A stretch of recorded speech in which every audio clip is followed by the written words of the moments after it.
Zum, zum, vapt, vupt, zlipt, zlopt. Passou e você nem viu. Carecas de saber. Oi, gente. Eu sou o Guto, professor de literatura, e hoje a gente vai dar continuidade ao romantismo. Começamos ele na aula passada, falando um pouquinho sobre contexto histórico, algumas das características principais que englobam todo o romantismo, e falamos um pouquinho sobre algumas das gerações. A partir dessa aula a gente vai delimitar e detalhar um pouquinho essas gerações. Vamos começar, obviamente, pela primeira geração, que é conhecida em Portugal e na Europa como nacionalismo ou, o nome que eu acho muito mais bonito, medievalismo. E aqui no Brasil será chamada de indianista, certo? Obviamente, pelo nome, estamos trabalhando com uma ideia de identidade nacional, estamos trabalhando com uma ideia de nação e do eu em relação a essa nação. Por quê? Acabou de ocorrer na Europa inteira a questão da Revolução Francesa, os ideais iluministas e da Revolução Francesa estão se expandindo para todos os países, o Marquês de Pombal já tinha muita influência disso já lá no arcadismo, então conforme a Revolução Francesa foi caminhando, todos os países da Europa acompanharam ela. O que acontece depois que toda essa nobreza se perde e se institui uma nova organização política e social? É necessário buscar uma formação e uma imagem para essa nação nova que está se formando. Uma nação que está sendo construída pelo proletariado e pela questão da burguesia, que não necessita mais do nobre indicando o que deve acontecer e que não é mais construída pela imagem do próprio nobre. Então esse nacionalismo é um nacionalismo duplo. É uma busca tanto do eu, enquanto indivíduo nessa sociedade, como eu me coloco nessa sociedade, como eu me coloco nessa nação, como que essa nação faz parte de mim e eu faço parte dela, como é que eu construo essa nação, e assim como uma busca de constituição da nação em si. O que é a nação francesa? O que é a nação portuguesa? O que é a nação italiana? Eles vão buscar muito tentar delimitar essas fronteiras culturais, essas fronteiras históricas e linguísticas. Por isso que o nacionalismo vai buscar muito. O que é a cultura do povo português? O que é a cultura, o que é a história do povo português? Qual é o recurso linguístico? Como é que é a língua do povo português? Então tudo isso vai estar dentro desse primeiro momento romântico, esse nacionalismo. Como eu já havia dito, a busca da identidade nacional é muito grande. Quando você está buscando uma identidade nacional, obviamente essa identidade nacional vai ser vista de maneira idealizada. É uma idealização em relação a essa identidade. Você jamais vai buscar uma identidade nacional querendo delimitar a sua fronteira, querendo dizer aqui é o povo português e só falar as coisas ruins que a nação fez. Era meio que uma propaganda enganosa nesse período. Eles eram extremamente patrióticos. Tanto que a primeira obra do romantismo português é uma obra que chama Camões. Camões, o maior poeta da história de Portugal, se não o maior, um dos maiores poetas da nação de Portugal. Foi escrito em 1825 por um autor chamado Almeida Garrett. O mesmo autor que escreveu Viagens na Minha Terra, que até pouco tempo atrás estava sendo cobrado nos vestibulares e que trabalha com toda uma questão histórica. O nacionalismo, essa primeira geração, vai trabalhar muito com a questão histórica, com acontecimentos históricos, com romance historiográfico, que trabalha com a história de fato do país, não só como pano de fundo, mas como relevância importante na narrativa, mas com outros personagens inventados, e misturando essa ficção com essa história. Bacana? Então a gente tem um patriotismo extremamente acentuado, uma forma de olhar para o país extremamente acentuada. E nessa forma de olhar para o país, todos esses sujeitos vão estar buscando a própria raiz. A minha raiz enquanto sujeito português, minha raiz enquanto sujeito brasileiro. Qual é a raiz que eu tenho aqui? É muito importante lembrar que nesse período eles estão quebrando com muita força as questões classicistas. Por quê? O arcadismo, o classicismo, a própria Grécia Antiga buscavam um conceito muito universal do que era o ser humano, uma coisa muito abrangente. Aqui eles querem delimitar fronteiras. Então, a Portugal, por exemplo, não vai buscar a sua fundação de nação na Grécia Antiga. Não vai buscar no classicismo, eles vão buscar o primeiro momento em que eles puderam ser de fato uma nação independente do pensamento greco-romano. Quando foi isso? Na Idade Média. No período dos cavaleiros medievais, no período do trovadorismo. Por isso que essa idade medieval, esse medievalismo é tão importante dentro do romantismo. porque é onde todos esses países europeus vão buscar a sua própria identidade nacional, a sua própria constituição de nação. E daí o que acontece com isso? Eles vão retomar a figura do cavaleiro medieval de suas nações, os grandes feitos de suas nações, como o panorama a ser seguido, como modelo a ser seguido nesse momento. Então vamos pegar Portugal, por exemplo. Portugal pega o cavaleiro medieval e o trovador, são as duas imagens principais do herói, e todos os heróis românticos, todos os heróis das narrativas românticas, por mais que sejam heróis do dia a dia, sujeitos comuns, passando por coisas comuns, até onde você pode dizer, eles são muito inspirados na questão do cavaleiro medieval. O caráter do cavaleiro medieval, a nobreza, a cortesia desse cavaleiro medieval, assim como a fidelidade, o amor cortês do trovador. Então essas duas imagens vão estar muito fortes dentro da constituição do medievalismo, do nacionalismo, do romantismo português. Certo? Aqui no Brasil a gente tem um panorama um pouquinho diferente do resto da Europa. Por quê? Independência acabou de acontecer, a gente ainda tá com os ecos dessas questões. Família real portuguesa veio para cá, depois da questão da invasão do Napoleão Bonaparte lá em Portugal, João veio para cá com toda a família. E a gente está passando por um processo de identidade nacional. Assim como os outros países têm umas questões mais delimitadas. O Brasil está buscando o que é ser brasileiro. Quem forma o povo brasileiro? Quem forma o indivíduo, o eu brasileiro? Quais são as etnias que fazem a formação disso? E eles vão tentar buscar, assim como os autores desse período, assim como os autores de Portugal buscaram no medievalismo, eles vão tentar buscar quem é a figura do herói nacional. Nós aqui no Brasil não tivemos uma Idade Média. Então quem que eles vão escolher para ser o herói nacional e um índio extremamente idealizado, um índio que é transposto e colocado no lugar do cavaleiro medieval? Na questão dos indígenas, na questão do indianismo. Então o indianismo acaba sendo essa primeira geração nacionalista no Brasil. O índio tido como o grande herói nacional. Esse índio, ele não vai ser visto da maneira como ele é de fato no seu habitat, com a sua religião, com a sua questão social e cultural. Esse índio vai ser simplesmente transposto e visto como um cavaleiro medieval. Ele não usa armaduras, ele anda peladão, ele anda pintado com a sua azagaia e com as suas lanças, mas a característica, a formação de caráter desse sujeito é exatamente igual à de um cavaleiro medieval nesse medievalismo europeu. A gente tem esse primeiro momento dessa literatura romântica, e que é muito importante para definir o que é ser brasileiro, se é possível definir isso. E no Brasil, como vai ser? A junção do europeu com esse índio. Isso vai ficar muito claro na composição do José de Alencar, que a gente vai ver algumas aulas adiante. Como que o José de Alencar constitui a identidade do povo brasileiro na miscigenação entre o índio e o europeu. Logicamente, e é óbvio, estamos esquecendo uma parte importantíssima cultural e histórica da nossa formação, que é o negro e o negro africano colocado nessa questão, como ele trouxe sua cultura em diversos aspectos, a sua história para a composição do Brasil. Mas o José de Alencar, ele nega essa cultura africana, principalmente porque o José de Alencar era escravocrata, ele acreditava nessa sociedade escravocrata, e ele coloca como idealização o europeu e o índio. Certo? A gente vai dar uma olhadinha agora em alguns poemas do Gonçalves Dias. Gonçalves Dias é considerado o maior poeta dessa geração brasileira. Ele é o autor daquele grande poeta famoso, Minha Terra Tem Palmeiras, Onde Canta o Sabiá, que a gente vai ver aqui agora. Vamos dar uma olhadinha como que esse nacionalismo é construído, onde ficam esses traços do patriotismo, a questão da busca do eu em relação a essa nação. Certo? Então vou dar uma apagadinha aqui e a gente já escreve o poema. Bom, queridos, então, como um dos principais nomes aqui do romantismo brasileiro, da primeira geração, a gente tem o grande Gonçalves Dias.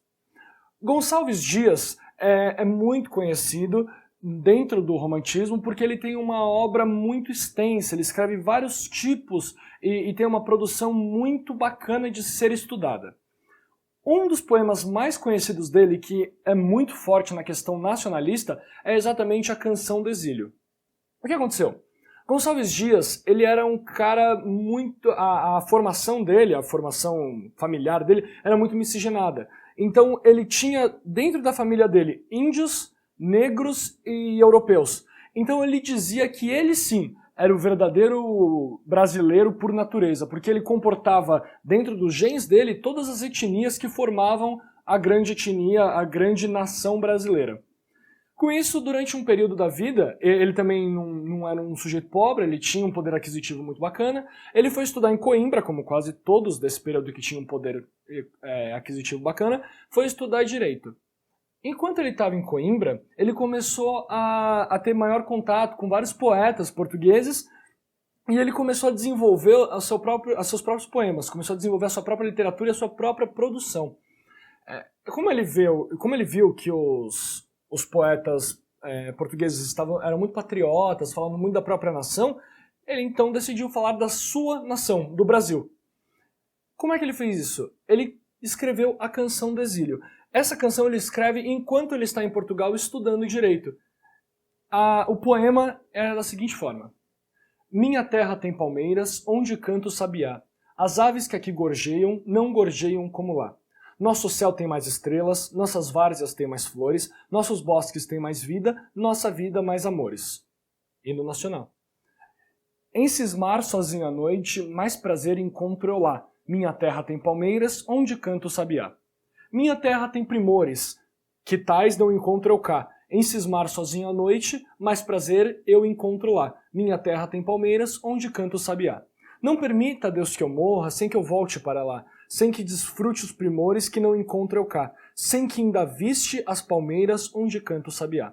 Ele está fazendo um canto e você consegue perceber pelo poema que ele é todo desenvolvido com uma rítmica e com uma musicalidade muito grande, que é um canto, quase uma música, exaltando a nação brasileira, exaltando as paisagens brasileiras, a grande maravilha que é a natureza brasileira, como ele sente falta desse Brasil.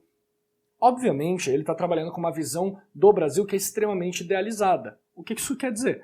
Que não é o Brasil de fato, é o Brasil só com as coisas boas. Em nenhum momento ele vai apresentar o lado ruim, porque estamos formando uma nação. Não deve ser expostas as coisas ruins que essa nação tem, apenas as coisas boas, para que essa nação possa ser aceita pelas outras nações.